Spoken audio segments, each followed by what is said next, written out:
할렐루야. 귀한 새벽입니다. 오늘도 하나님 말씀 듣고자 또 영상을 틀어놓으신 우리 성도님들 반갑습니다. 잘 오셨습니다. 오늘 하나님 말씀을 통해서 은혜 받고 또 하루를 승리하고 또 오늘 밤에는 하나님 은혜 안에서 또 기쁨을 누리며 또 쉬는 시간을 또 가졌으면 좋겠습니다. 그러니까 오늘 온종일 하나님 말씀 안에서 승리하시길 원합니다. 자, 오늘 함께 나눌 말씀은요, 히브리서 5장 13절과 14절 말씀입니다. 제가 봉독하여 드리겠습니다. 히브리서 5장 13절과 14절 말씀. 이는 젖을 먹는 자마다 어린아이니 의의 말씀을 경험하지 못한 자요, 단단한 음식은 장성한 자의 것이니 그들은 지각을 사용함으로 연단을 받아 선악을 분별하는 자들이니라. 아멘. 신앙은 성장해야 합니다. 신앙은 성장해야 됩니다 라는 제목으로 하나님의 말씀을 잠깐 나누었으면 좋겠습니다. 말씀 나누기 전에요, 여러분 요즘 날씨가 어때요?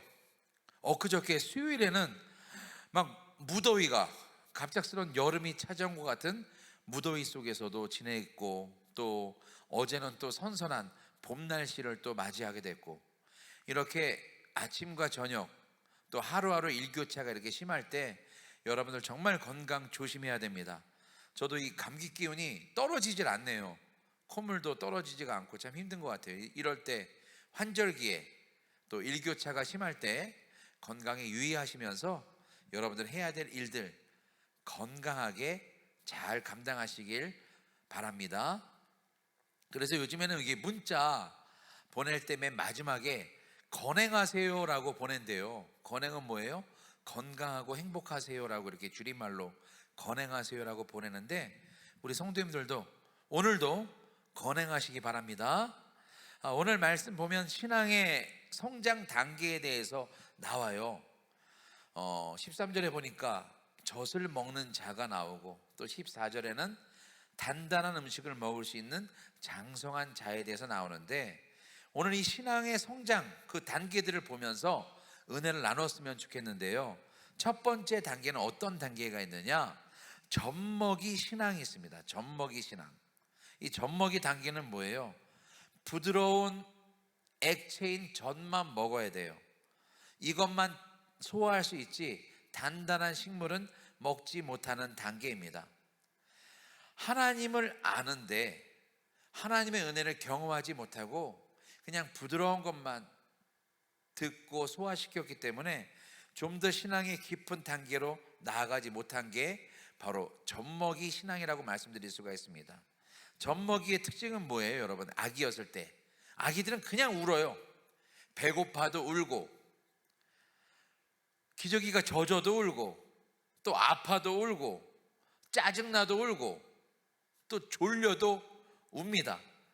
부모님은 이 우는 소리를 들으면서, 칭얼대는 소리를 들으면서 그 문제를 해결해 줘야 돼요. 그 울음이 그칠 때까지 잘 바라보면서 그 울음을 그치게끔 그 보채는 것을 해결해야 돼요. 이것처럼 이 젖먹이 신앙이 가진 사람은 보채고 울고 자기 혼자 할 수 있는 것이 없다는 거죠. 그래서 여러분, 그런 것이 있습니다. 젖먹이 신앙은요, 우는 것은 좋아요. 우는 것은 그런데 어디다 울어야 되느냐? 하나님께 울어야죠.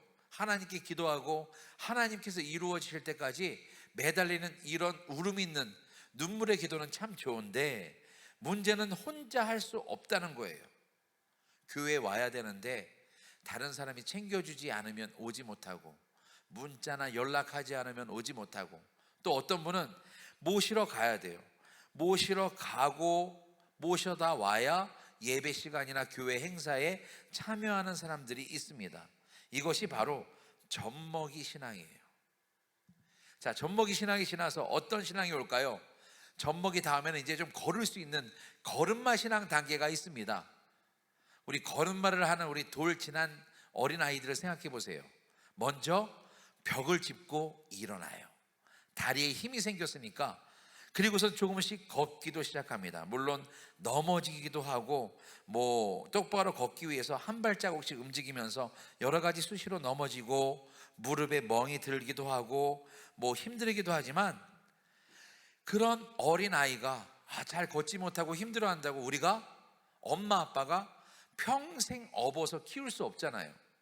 그 아이가 혼자 걸어야 되고 혼자 생활하려면, 걷기도 하고 뛰기도 하려면 열심히 연습하고 결심하고 행동하게 해야 되는 거죠.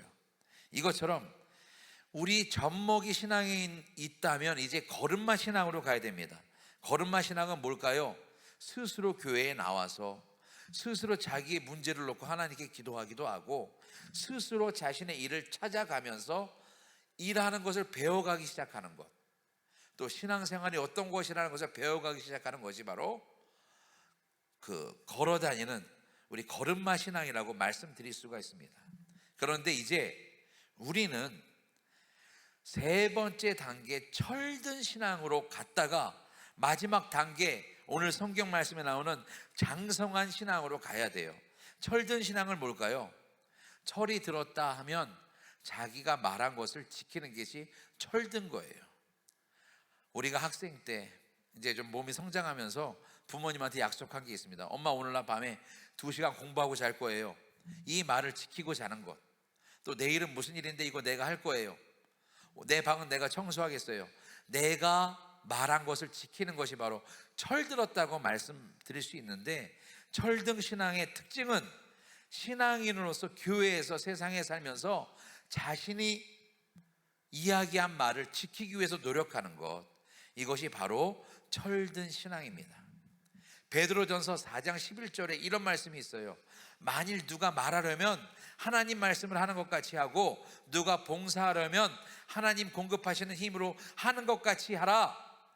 살이 분별력 있고 옳고 그름의 판단함에 있어서 다른 사람의 말을 듣는 것이 아니라, 내가 정말 객관적으로도 생각도 하고 이게 하나님 뜻에 맞는가 생각도 하고, 또 이것이 맞는 것이라면 내가 최선을 다해서 노력하는 것, 이것이 바로 철든 신앙입니다. 마지막 네 번째 단계는요, 오늘 14절에 나와 있습니다. 이제 철이 들고 장성한 신앙인 성인이 되면은 뭐예요? 단단한 음식을 먹어도 소화를 시킬 수가 있어요. 단단한 식물을 먹으며 지각을 사용함으로 생각이 있으므로 선악을 분별하는 사람들이 바로 장성한 신앙입니다. 더 쉽게 말씀드리면, 단단한 음식은 뭐예요? 불편하고 힘든 일, 내가 사명을 감당할 때 어렵다 하더라도 이것을 소화시킬 줄 알아야 돼요. 왜냐하면 우리는 젖먹이 신앙이 아니니까. 예전처럼 울며 보채고 다른 사람들을 보면서 도와달라고 하는 것이 아니라, 이제 장성한 신앙은 내가 그 단단한 것을 삼킬 줄도 알고 교회의 어려운 일도 할 줄 알고, 하나님이 원하시는 일, 전도축제가 시작되잖아요. 전도축제를 위해서 또 전도도 할 줄도 알고, 이러한 일을 감당해야 되는 것이 장성한 사람입니다. 장성한 사람, 더 간단하게 설명해 드릴게요.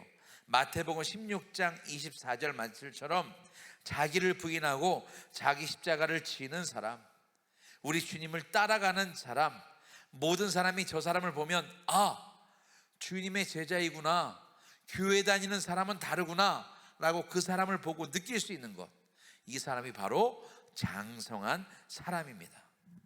여러분, 우리는 지금 신앙 단계를 하나하나 밟아오고 성장해 가고 있습니다. 과연 나는 젖먹이 신앙인지, 걸음마 신앙인지, 그냥 철이 들어있는 신앙인지, 아니면 장성한 신앙, 정말 하나님이 원하시는 만큼 성장하고 있는 신앙인지, 내 자신을 되돌아보는 시간이 되었으면 좋겠습니다.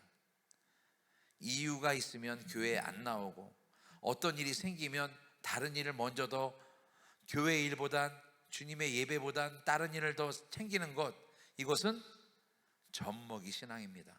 여러분, 교회를 사랑하고 주님의 전에 와서 주님의 일을 열심히 감당하는 장성한 신앙의 소유자가 되시길 주님의 이름으로 축원합니다.